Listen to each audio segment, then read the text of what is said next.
À la base, on fait un jeu vidéo compétitif, c'est-à-dire qu'on met entre les mains des joueurs les outils pour s'affronter dans leur salon ou en ligne. On développe le jeu en fonction de ça et puis à un moment, on est en prise directe avec la communauté, on voit comme ils perçoivent le jeu et on essaye de sentir ce petit moment où d'un match avec des potes, ils vont décider de vouloir être les meilleurs, de créer des compétitions.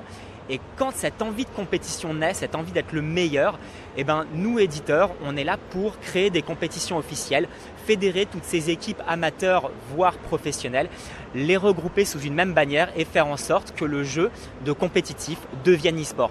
Une chose est sûre, un jeu ne naît pas e-sport, il le devient quand une communauté décide de se l'approprier et de faire des compétitions. Internet a énormément facilité l'explosion de l'e-sport. L'e-sport, ça fait très longtemps que ça existe. À l'époque, ça existait dans ce qui s'appelle des LAN parties, donc des endroits où les gens ramenaient leur PC et jouaient en local parce que Internet, c'était pas forcément au niveau. Et puis maintenant, les capacités d'Internet ont évolué, nos jeux permettent de jouer en ligne, de faire des compétitions en ligne et c'est comme ça qu'on arrive à quelque chose de beaucoup plus impliquant pour les communautés, beaucoup plus simple et la simplicité implique que les joueurs ont envie de s'impliquer tout simplement. Rainbow Six, l'approche elle est un peu différente.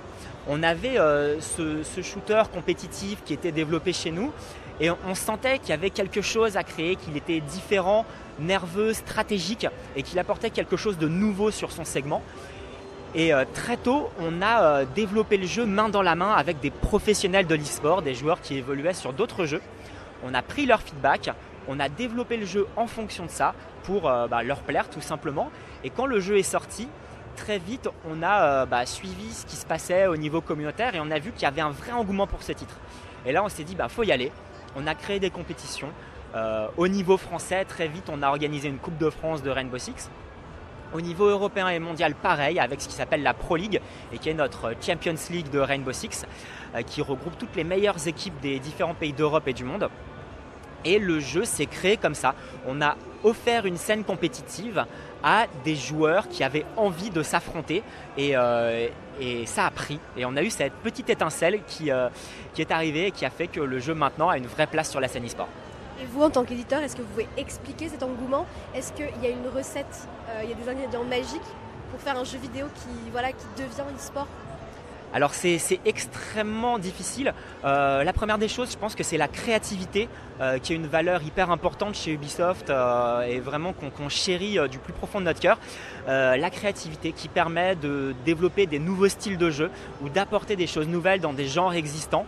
C'est vrai qu'il y a quelques années, si on avait pitché le concept de League of Legends ou Dota, les gens auraient dit mais qu'est-ce que c'est que cette histoire? On ne comprend pas forcément ce que c'est. Et au final, à l'heure actuelle, le MOBA, c'est un genre de jeu majeur sur la scène e-sport. Voilà, il a fallu de la créativité pour faire émerger un nouveau genre de jeu. Donc le rôle de l'éditeur, c'est ça, c'est d'apporter de la créativité. Ensuite, il y a le fait de travailler avec les communautés, d'écouter ce qu'elles disent, comment améliorer le jeu, comment faire en sorte de le rendre intéressant, équilibré, compétitif et juste pour les compétiteurs. C'est un travail à part entière, ça. Absolument, c'est un travail à part entière. H24, voilà, le jeu est sorti et tous les jours on regarde ce que pense la communauté de notre jeu pour aller dans le sens de ce qu'ils attendent. D'après vous, il y a combien de professions qui gravitent autour du monde de l'e-sport? Alors c'est extrêmement varié. Au sein d'un éditeur déjà il y a énormément de professions. Il y a ceux qui fabriquent le jeu, toutes les équipes de développement où là il y a une ribambelle de métiers, de game designer, de graphiste, de responsable du sound design, des musiques, etc. Beaucoup de métiers. Il y a tous les métiers de la gestion de communauté qui sont donc hyper importants chez l'éditeur. Et puis parallèlement à ça, il y a les organisateurs, évidemment, qui sont hyper importants pour la scène e-sport. Toutes ces entreprises, associations à but lucratif ou non, qui sont là pour organiser des compètes au niveau local, au niveau national, voire plus. Donc c'est un vrai pan de l'activité. Il y a tous les gens qui jouent, tout simplement. On parlait des équipes qui sont hyper importants. Il y a aussi les streamers qui sont maintenant des nouveaux intervenants sur dans le monde du jeu vidéo, qui sont là pour montrer le jeu manette en main et être la voix des joueurs tout simplement. C'est plus un éditeur qui parle avec l'envie de vendre son jeu. Non, là c'est une vraie personne qui joue devant vous et vous le voyez, vous pouvez interagir avec lui. Et dès qu'il y a un mode compétitif, les streamers ont tendance à s'impliquer dedans et à jouer de manière extrêmement régulière parce que ça leur fait une fanbase fidèle et régulière. Traditionnellement, quand on sort un jeu vidéo, on voit qu'on a énormément de joueurs actifs au moment du lancement. C'est comme une sortie de film, hein. Tout le monde se rue en salle pour voir la nouveauté, pour jouer à la nouveauté dans le cadre d'un jeu vidéo. Et puis traditionnellement, ce nombre de joueurs actifs en train de jouer au jeu qu'on suit de près a tendance à baisser parce que les gens ont fini le jeu, sont passés à autre chose, etc. Quand on a un jeu e-sport, on se rend compte qu'on arrive à garder les joueurs impliqués beaucoup plus longtemps.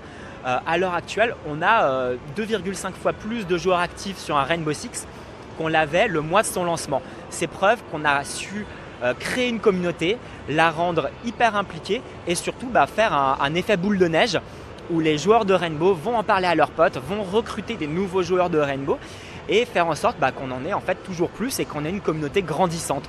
Donc pour ça, on a un vrai intérêt à avoir un jeu e-sport, ça nous permet d'avoir des communautés engagées sur la durée.